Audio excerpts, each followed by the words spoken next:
Monsoon की मार, क्या मैदान क्या पहाड़, बाढ़ में उफनाती नदियों ने पूरे देश में कोहराम मचा दिया है। मैदान से लेकर पहाड़ तक तांडव मचा रही हैं नदियां।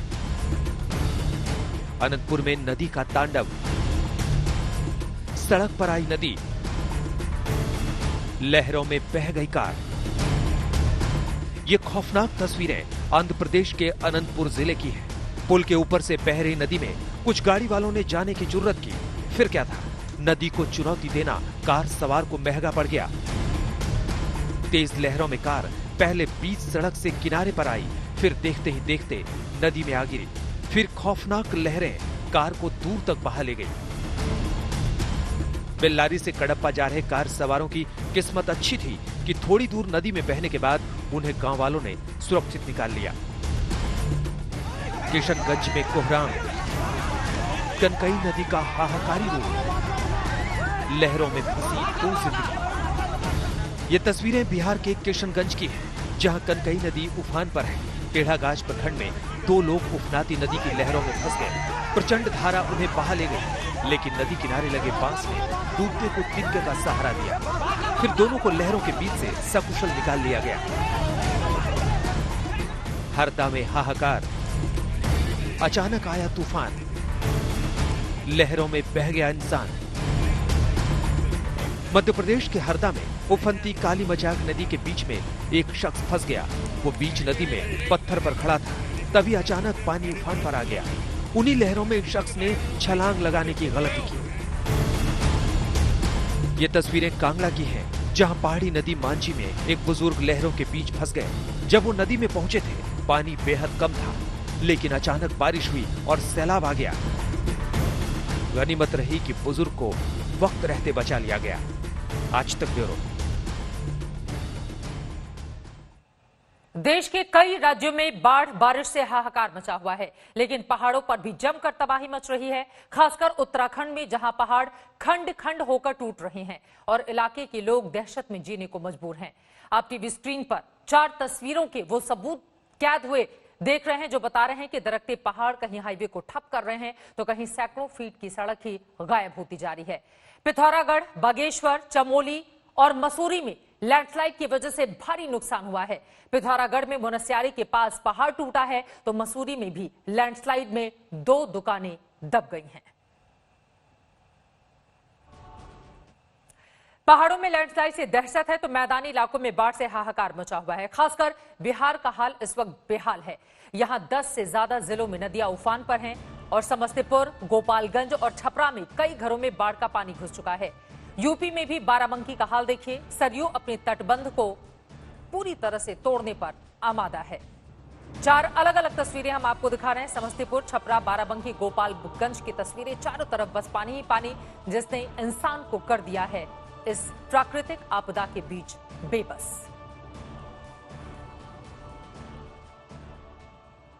तो देखा आपने किस तरह से बारिश और बाढ़ के कारण लोगों का हाल बेहाल है, उनकी जिंदगी किस तरह से पानी पानी हो गई है। इस खबर पर रहेगी हमारी नजर। आगे बढ़ते हुए देश तक में बात अब करेंगे सुशांत सिंह राजपूत की। बिहार पुलिस ने मामले को लेकर लगातार पूछताछ की है कई लोगों से। अब तक सुशांत से जुड़े 6 लोगों के बयान दर्ज किए जा चुके हैं, जिसमें कुक, सुशांत की बहन और दोस्त मुकेश शामिल हैं। वहीं पुलिस ने साफ किया है कि अगर सुशांत की एक्स गर्लफ्रेंड अंकिता लोखंडे बयान दर्ज कराना चाहेंगी, तो फिर उनका भी बयान लिया जाएगा।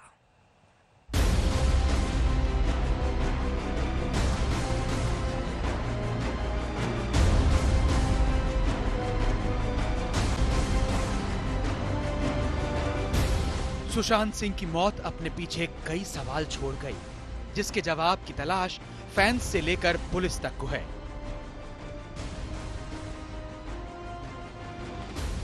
जांच की सुइयां बॉलीवुड गैंग से लेकर गर्लफ्रेंड तक पहुंच गई हैं। रिया चक्रवर्ती के खिलाफ सुशांत के पिता की एफआईआर ने मामले को नया ट्विस्ट दे दिया। पैसे की धोखाधड़ी के आरोपों के बीच अब केस में ईडी ने एंट्री कर ली है। ईडी ने पटना पुलिस से सुशांत सिंह की एफआईआर की डिटेल्स मांगी है। सुशांत के पिता की एफआईआर में सुशांत के अकाउंट से करीब 15 करोड़ रुपए निकालने की बात कही गई थी, जिसका आरोप रिया चक्रवर्ती पर लगाया गया है। ईडी ने मामले में पैसे के लेन देन को लेकर भी सारी जानकारी मांगी है। उधर बिहार पुलिस भी मुंबई में सुशांत के अकाउंट खंगाल रही है। आज बांद्रा के एक बैंक में पुलिस जांच के लिए पहुंची। वहीं कल भी सुशांत के एक अकाउंट की जानकारी ली गई थी। उधर एफआईआर के खिलाफ सुशांत की गर्लफ्रेंड रिया चक्रवर्ती ने सुप्रीम कोर्ट का रुख किया था, जिसमें केस को पटना से मुंबई ट्रांसफर करने की मांग की गई थी। जवाब में सुशांत सिंह के पिता ने सुप्रीम कोर्ट में कैविएट याचिका दाखिल की, जिसमें कहा गया है कि बिना उनका पक्ष सुने कोर्ट कोई आदेश जारी न करे। वहीं सुशांत के पिता के वकील के मुताबिक वो सुप्रीम कोर्ट से मांग करेंगे कि पटना हाई कोर्ट पूरे मामले की जांच करे। और जब पटना में केस फाइल हो गया है तो अब कह रही है वापस मुंबई पुलिस को भेज दिया जाए। इसका मतलब कहीं ना कहीं इनको एक अश्योरेंस है मुंबई पुलिस से कि इसमें कुछ नहीं होगा। और सीबीआई की जो जांच की जो मांग थी वो सिर्फ एक अपने करतूत को कवर अप करने का एक सिर्फ स्टेटमेंट था। उनका कोई इंटेंशन नहीं था सीबीआई के जांच का। बिहार पुलिस ने मुंबई में सुशांत की बहन मीतू सिंह और उसके दोस्त महेश कृष्णा शेट्टी के बयान दर्ज किए हैं। वहीं सुशांत का इलाज कर रहे डॉक्टर से भी पूछताछ की तैयारी है। बिहार पुलिस ने सुशांत के बावर्ची का भी बयान दर्ज किया है। इसी बावर्ची ने सुशांत के कमरे को नॉक किया था और दरवाजा न खोलने पर चाबी के लिए कॉल की थी। सुशांत का दरवाजा खुलने के बाद सबसे पहले कुक ने ही सुशांत को फांसी पर लटके देखा था। महाराष्ट्र सरकार मामले की सीबीआई जांच से इंकार कर चुकी है, जिसे लेकर अब बीजेपी ने निशाना साधा है। बीजेपी नेता आशीष शेलार ने महाराष्ट्र सरकार से सीबीआई जांच की मांग की है। वहीं मायावती भी अब सुशांत केस में सीबीआई जांच की मांग कर रही हैं। इस बीच बीजेपी नेता सुब्रमण्यम स्वामी का बड़ा बयान आया, जिन्होंने सुशांत की मौत को हत्या बताया है। अपने दावों को लेकर स्वामी ने कई दलील दी हैं। फिलहाल सुशांत की मौत पर रोज नए ट्विस्ट आ रहे हैं और मौत की गुत्थी लगातार उलझती जा रही है। मुंबई से साहिल जोशी और दिव्येश सिंह के साथ संजय शर्मा, दिल्ली आज तक। सीबीआई जांच पर घमासान छिड़ा हुआ है, लेकिन अब ईडी की भी एंट्री हो गई है इस पूरे मामले में, पैसों का जो लेन देन हुआ है। लेकिन इन सब के बीच आपको बताते चले, कल सुशांत की बहन मीतू सिंह का बयान पटना पुलिस ने दर्ज किया था, जिसमें मीतू ने रिया चक्रवर्ती पर कई गंभीर आरोप लगाए थे। एक एक करके उन आरोपों के बारे में आपको जानकारी देते हैं। सुशांत की बहन का गर्लफ्रेंड पर बड़ा आरोप। पहला, रिया ने सुशांत को कंट्रोल में कर लिया था, यानी कि रिया किसी और से मुलाकात करने नहीं देती थी। सुशांत को घर वालों से भी, परिवार वालों से भी ताल्लुक रखने की इजाजत नहीं देती थी। यह बड़ा आरोप। रिया ने तंत्र मंत्र की कहानी से डराकर वो जिस घर में रहते थे वो घर भी चेंज करवा दिया था। यह भी बड़ा आरोप सुशांत की बहन की ओर से लगाया गया है। इसके आगे वो बोलती हैं कि रिया टोने टोटके और भूत प्रेत पर विश्वास रखती थी और इसी के जरिए उसने सुशांत को एक तरह से माइंड उसका पूरी तरह से डाइवर्ट कर दिया था, उसे डरा कर रखा हुआ था, टोने टोटके का सहारा लेती थी और भूत प्रेत पर यकीन करती थी। रिया की वजह से सुशांत को घर भी बदलना पड़ा था। ये भी आरोप लगाए गए हैं। सुशांत की बहन की ओर से जो पुलिस को जानकारी दी गई है उसमें ये तमाम बातें शामिल है और इस तरह से रिया चक्रवर्ती की कुल मिलाकर मुश्किलें बढ़ती भी दिखाई दे रही हैं। लेकिन जैसे और जानकारी आएगी इस खबर से जुड़ी हुई, आगे आज तक आप तक पहुंचाता रहेगा। और अब आगे बढ़ते हुए देश तक में इस वक्त की एक और बड़ी खबर, अमेरिका से ये खबर सामने आ रही है। अमेरिका में इस साल होने वाला राष्ट्रपति का चुनाव टल सकता है। ये बहुत बड़ी खबर इस वक्त की। राष्ट्रपति ट्रंप ने ट्वीट में इस बारे में सुझाव दिया है कि राष्ट्रपति चुनाव को टाल देना चाहिए, क्योंकि मेल इन वोटिंग में धांधली की पूरी गुंजाइश है। आपको बता दें, घरेलू मोर्चे पर फिलहाल राष्ट्रपति ट्रंप अभी घिरे हुए हैं, क्योंकि कोरोना से मौत के जो आंकड़े हैं या फिर कोरोना संक्रमित जितने मामले सामने आए थे उस पर लगातार विपक्ष उनको घेरने में लगा हुआ है। इसके अलावा जो सर्वे भी कराए गए हैं उसमें भी कहीं ना कहीं कमजोर पड़ते हुए राष्ट्रपति ट्रंप अमेरिका में देखे गए हैं। लेकिन इन सब के बीच उनकी ओर से ट्वीट करके ये बड़ी जानकारी दी गई है, जिसमें खुद अमेरिकी राष्ट्रपति डोनाल्ड ट्रंप लिखते हैं कि चुनाव टालने का मेरी ओर से सुझाव दिया गया है। उनकी ओर से बाकायदा राष्ट्रपति का चुनाव जो नवंबर में इसी साल होना था उसको टालने का सुझाव दिया गया है। राष्ट्रपति चुनाव को टालना चाहते हैं। उनको लगता है कि दरअसल इस चुनाव में धांधली हो सकती है। पोस्टल वोटिंग से चुनाव में धोखाधड़ी की आशंका इस वक्त राष्ट्रपति ट्रंप को लग रही है। इसी वजह से चुनाव टालने की बात और गुजारिश उनकी ओर से की गई है। आपको बता दें कि अगर इस साल चुनाव होते या होंगे तो 3 नवंबर 2020 को राष्ट्रपति चुनाव होंगे, लेकिन फिलहाल ये सुझाव दिया गया है राष्ट्रपति ट्रंप की ओर से। अब इस सुझाव पर क्या अमल होगा, इस पर बनी रहेगी आज तक की नजर। आगे बढ़ते हुए लेकर चलते हैं आपको अयोध्या, जहां पर 5 अगस्त को भूमि पूजन की तैयारियों का जायजा लेने के लिए यूपी के मुख्यमंत्री योगी आदित्यनाथ कल अयोध्या पहुंचेंगे। रामनगरी में सजावट का काम जोरों पर है। राम की पैड़ी से लेकर सरयू तट तक को हर जगह खूबसूरती से दुल्हन की तरह सजाया जा रहा है।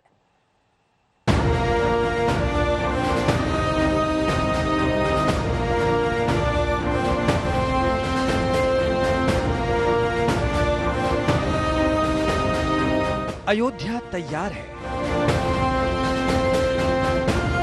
सरयू के तट पर राम नाम की गूंज है। मन की ये कामना है, मन की आराधना है, उस काम के लिए सिर्फ मेरे नाम के लिए। ओ मेरी जिंदगी है सिर्फ मेरे नाम के लिए। शहर में साफ सफाई का काम जोरों पर है। अतिक्रमण हटाओ अभियान जारी है।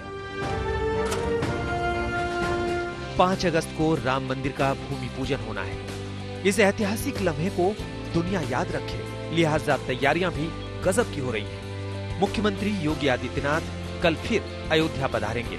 अफसरों और साधु संतों के साथ बैठकर तैयारियों की समीक्षा करेंगे। केंद्रीय पर्यटन मंत्री प्रहलाद पटेल भी अयोध्या आ रहे हैं। पहले दिल्ली से लखनऊ पहुंचेंगे, फिर वहां मुख्यमंत्री योगी से मुलाकात करेंगे, फिर अयोध्या में पर्यटन विभाग के साथ मिलकर काम की समीक्षा करेंगे।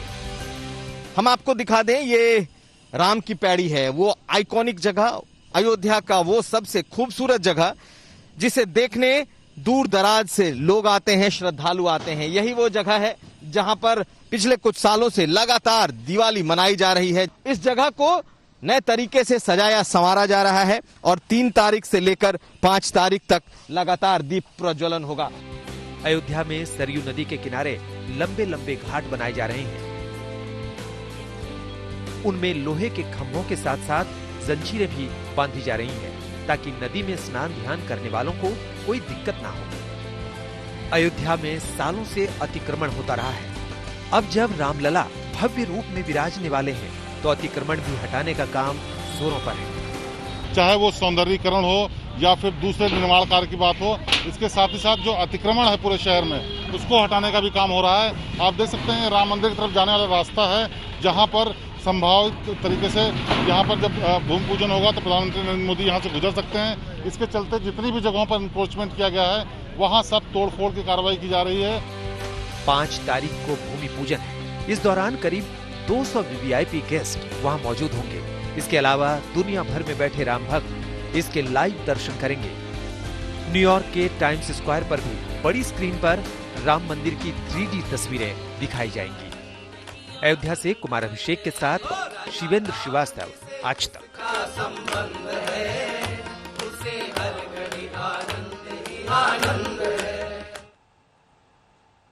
तो देखा आपने किस तरह से दुल्हन की तरह अयोध्या को सजाया जा रहा है। 5 तारीख का सभी को इंतजार है, जिसमें अब कुछ ही दिन, गिनती के चंद दिन बाकी रह गए हैं, जिसको लेकर पूरी तैयारियां, कोई भी कोर कसर नहीं छोड़ी जा रही है। और आपको ये भी बताते चले, तकरीबन 200 लोगों को आमंत्रण दिया गया है, जिसमें मुख्यमंत्री के तौर पर सिर्फ उत्तर प्रदेश के सीएम योगी आदित्यनाथ ही शामिल होंगे। इसके अलावा किसी भी दूसरे राज्य के या फिर बीजेपी शासित किसी भी राज्य के मुख्यमंत्री को फिलहाल आमंत्रित नहीं किया गया है। और इन सबके बीच एक बड़ी खबर आपको देते हैं। अयोध्या में पुजारी समेत 16 लोगों को कोरोना हो गया। सभी की कोरोना जांच की गई थी, जिसमें 16 लोगों में कोरोना की पुष्टि हुई है, जो अपने आप में चिंता बढ़ाने वाली खबर है। पुजारी समेत 16 लोगों में कोरोना का संक्रमण पाया गया है। एक तरफ अयोध्या में तैयारी चल रही है। आपको बता दें कि देश के अलग अलग हिस्सों से लोग वहां पर पहुंच भी रहे हैं, लेकिन इन सब के बीच खबर बड़ी ये सामने आ रही है, पुजारी समेत 16 लोगों को कोरोना हो गया है, जो अपने आप में बेहद चिंताजनक स्थिति इस वक्त, जिसमें से जो मेन रामलला के पुजारी हैं, उनके अंडर में काम करने वाले एक पुजारी को कोरोना हो गया है। कोरोना संक्रमित वो पाए गए हैं, जिसके बाद कई और लोगों की भी जांच की जा रही है। सहायक पुजारी प्रदीप दास को भी कोरोना हो गया है। जिसके बाद उनसे जुड़े कई और लोगों की भी जांच की जा रही है। लेकिन अब बात कोरोना की वैक्सीन की करेंगे और दवाइयों को लेकर जो तमाम दावे किए जा रहे हैं, लेकिन कोरोना पर सियासत हावी नजर आ रही है। कुछ दिन पहले केंद्रीय मंत्री ने भाभी जी के पापड़ से कोरोना को भगाने की बात कही थी। अब कांग्रेस पापड़ से शिवराज सिंह को इलाज कराने की नसीहत दे रही है।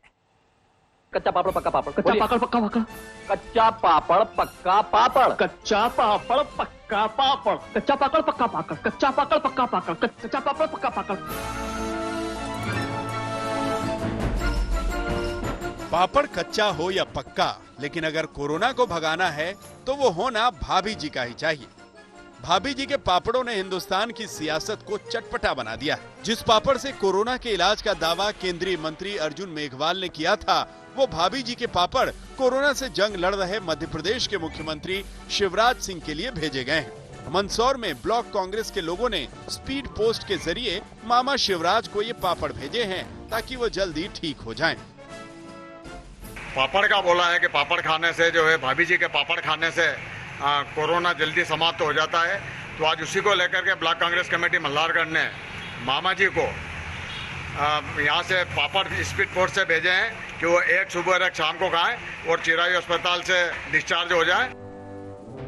कुछ दिन पहले अर्जुन मेघवाल ने भाभी जी के पापड़ों की खासियत गिनाई थी, जिसमें कोरोना के खिलाफ इन पापड़ों को काफी फायदेमंद बताया गया था, जो सोशल मीडिया पर जमकर वायरल हुई थी।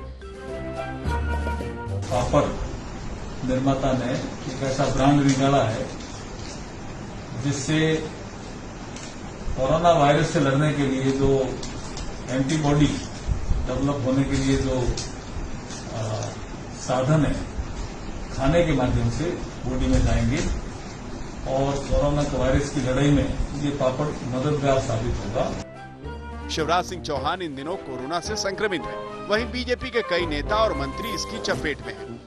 बीजेपी के प्रदेश अध्यक्ष वीडी शर्मा भी कोरोना से संक्रमित हैं। ऐसे में अर्जुन मेघवाल का पापड़ से कोरोना के इलाज का दावा हो या फिर कांग्रेस का इस अंदाज में पलटवार, पापड़ के साथ बीमारी को लेकर चटकारे लगाना गिरती सियासत पर सवाल खड़े करता है।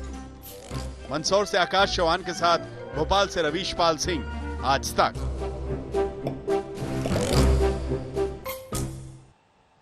वहीं 2 दिन के बाद एक बार फिर से कोरोना के आंकड़ों में उछाल आया है। एक दिन में संक्रमितों का ग्राफ 50,000 के पार चला गया है। वहीं देश भर में मरीजों की तादाद 16 लाख के करीब पहुंच चुकी है। ये देखिए, ये बीते 24 घंटों का आंकड़ा आपके सामने है। कुल केस अब तक सामने आए हैं 52,123। 32,000 से ज्यादा ठीक भी हुए हैं, 32,553 लोग, जबकि 775 लोगों की जांच चली गई है। ये 24 घंटों का आंकड़ा आपके सामने है। और अब तक का कुल कोरोना का आंकड़ा देश भर का 15,83,792। 10 लाख से ज्यादा लोग ठीक हुए हैं। 10,20,582 लोग ठीक हुए हैं कोरोना को, जिन्होंने मात दी है, जबकि कोरोना संक्रमण के चलते 34,000 से ज्यादा लोगों की जान चली गई है। महाराष्ट्र अभी भी पहले नंबर पर है, 4 लाख से ज्यादा संक्रमित है। हालांकि ठीक होने वालों की तादाद भी 2,39,000 से ज्यादा है, जबकि 14,463 लोगों की अकेले महाराष्ट्र में ही जान चली गई है। तमिलनाडु में 2,34,114 कुल संक्रमित, 1,72,883 ठीक हुए हैं। 3,741 लोगों की जान चली गई है। ये तमिलनाडु का आंकड़ा। राजधानी दिल्ली पर नजर डालिए, 1,33,310 लोग संक्रमित, 1,18,000 से ज्यादा लोग ठीक हुए हैं, जबकि 3,907 लोगों की इस कोरोना ने जान ले ली है। यकीनन अलग अलग राज्यों के ये आंकड़े जो परेशानी का सबब है। बस बार बार जो सलाह दी जा रही है, आप सोशल डिस्टेंसिंग रखिए, मास्क लगाकर ही बाहर निकले। फिलहाल कोरोना से बचने का सबसे सही उपाय अभी यही है। उधर राजस्थान में कोरोना काल के बीच भी शहमात का खेल जारी है। 14 अगस्त को विधानसभा का सत्र बुलाने की मंजूरी मिल गई है, लेकिन हाईकोर्ट से आए कांग्रेस में 6 विधायकों को नोटिस मिलने के बाद सरकार पर संकट बढ़ सकता है।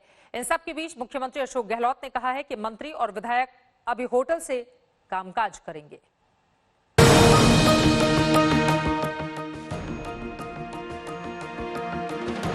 राजस्थान के सियासी रण में 14 अगस्त का दिन बेहद अहम होगा, जब विधानसभा का सत्र शुरू होगा। मुख्यमंत्री अशोक गहलोत के बार बार चिट्ठी लिखने और मुलाकात करने के बाद आखिरकार राज्यपाल कलराज मिश्र विधानसभा सत्र बुलाने को राजी हो गए हैं। स्पीकर सीपी जोशी ने 14 अगस्त को सत्र बुलाने की अधिसूचना जारी कर दी है, लेकिन सरकार बचाने की कवायद में जुटे मुख्यमंत्री अशोक गहलोत के सामने चुनौतियां अभी कम नहीं हुई। बीएसपी के 6 विधायकों के कांग्रेस में विलय पर हाईकोर्ट ने विधानसभा अध्यक्ष और सचिव को नोटिस जारी कर दिया है। कांग्रेस में शामिल 6 विधायकों को भी नोटिस जारी किया गया है। अदालत ने इस मामले में 11 अगस्त तक जवाब मांगा है। बहुजन समाज पार्टी से आए 6 विधायकों और भारतीय ट्राइबल पार्टी के 2 विधायक, मार्क्सवादी कम्युनिस्ट पार्टी के 1 विधायक के सहारे बहुमत का आंकड़ा छू रही है किसी तरह से। ऐसे में अगर राजस्थान हाई कोर्ट का फैसला खिलाफ आता है कांग्रेस के, तो ये समझना होगा कि अशोक गहलोत के लिए बड़े मुश्किल भरे समय की शुरुआत होगी।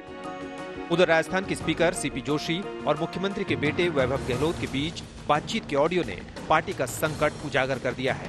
सीपी जोशी साफ साफ कह रहे हैं कि अगर 30 विधायक कम हुए तो संकट बहुत बढ़ जाएगा।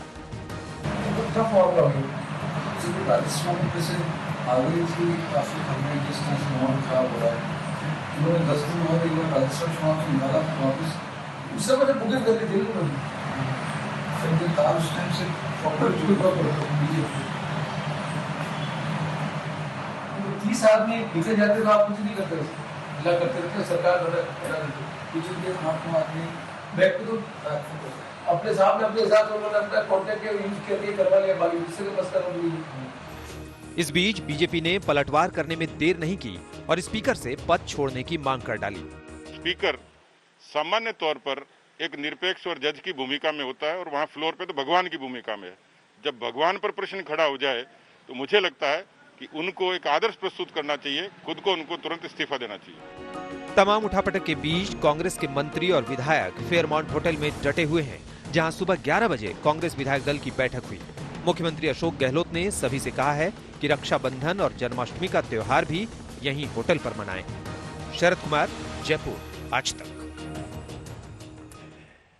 उधर प्रियंका गांधी ने लोधी रोड का बंगला खाली कर दिया है। एसपीजी सुरक्षा हटाए जाने के बाद उन्हें बंगला खाली करने का नोटिस दिया गया था और अब बंगला खाली हो गया है।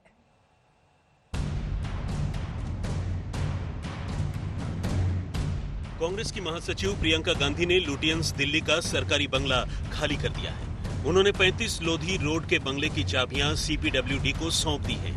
बंगला खाली करने से पहले प्रियंका गांधी ने बिजली पानी समेत अपने सभी बिल भी भर दिए हैं। इस घर में वो पिछले 1997 से रह रही थी। एसपीजी सुरक्षा जब उनको दी गई थी तो उसकी वजह से सरकारी आवास उनको दिया गया था, लेकिन सरकार ने 1 जुलाई को ये कहा था कि इस घर को खाली कर दें। इस घर को बीजेपी के राज्यसभा सांसद अनिल बलूनी को दिया गया है। पिछले साल एसपीजी सुरक्षा हटाए जाने के बाद शहरी विकास विभाग ने 1 जुलाई को बंगला खाली करने का नोटिस जारी किया था। उन्हें 1 अगस्त तक बंगला खाली करना था, लेकिन प्रियंका गांधी ने उससे पहले ही सरकारी बंगला छोड़ दिया। प्रियंका गांधी के इस बंगले को बीजेपी के राज्यसभा सांसद अनिल बलूनी को अलॉट किया गया है। अनिल बलूनी को बंगला दिए जाने के बाद प्रियंका गांधी ने उन्हें परिवार के साथ चाय पर भी बुलाया था, लेकिन बलूनी ने अपनी सेहत का हवाला देते हुए मना कर दिया था। लोधी रोड का बंगला खाली करने के बाद कयास लगाए जा रहे थे कि प्रियंका गांधी गुरुग्राम या फिर लखनऊ शिफ्ट कर सकती हैं, लेकिन उनके दफ्तर ने इससे मना किया है। आनंद पटेल के साथ जितेंद्र बहादुर सिंह, दिल्ली, आज तक।